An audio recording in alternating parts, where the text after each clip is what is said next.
Greg, you are currently the Shadow Minister for Natural Resources.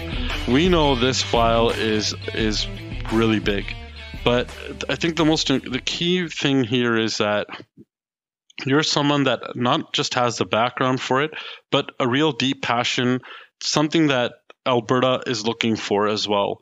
Can you give us a little bit of information on what your portfolio looks like, what you're working on right now? Because there's a lot of issues right now within that portfolio, especially that are important to Canada and our resources. So I'd love to hear your thoughts on that. Well, thank you, Jas. It is a full plate right now. And in as much as it's natural resources, it seems the issues that we're facing most right now center around energy. And so my portfolio doesn't comprise just energy. It also comprises mining and forestry, pipelines. A lot of international trade goes through with Canadian resources. So unfortunately, the bulk of our time gets spent with pipelines and oil and gas development.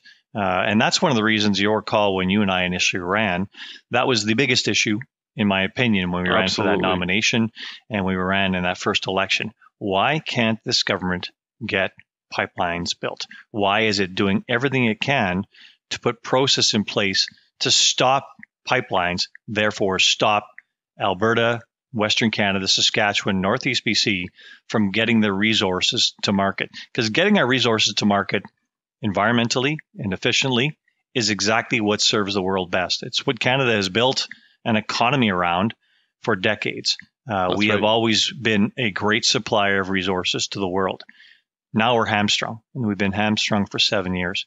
And when I hear Justin Trudeau, pardon me for using his name, Prime Minister Trudeau, on the floor of the House of Commons say something that Prime Minister Trudeau didn't get anything done on pipelines in his 8 years as Prime Minister, and we've designed a new process and we're getting things built.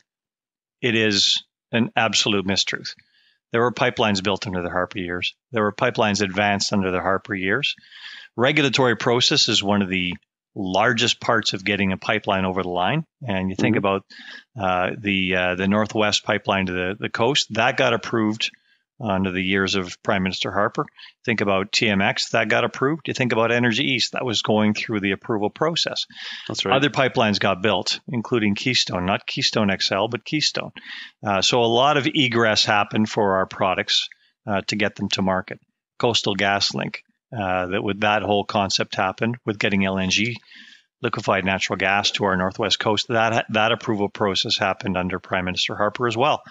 All these 18 egress opportunities for our liquefied natural gas happened at that point in time. They have since diminished to only 2.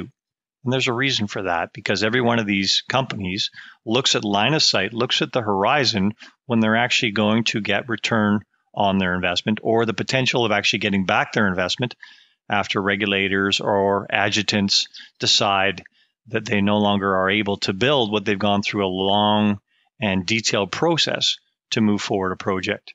When you look at Canada, you look at what we call capital stock.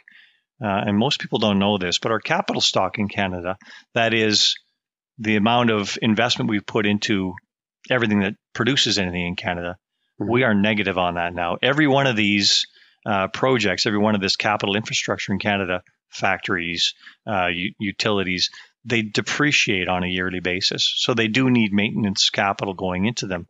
But we also used to be a building country. We used to build things here. We used to get things done.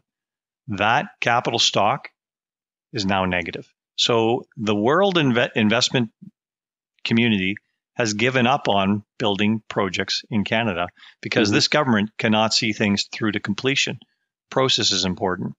And I contrast that, for instance, with Germany at this point in time.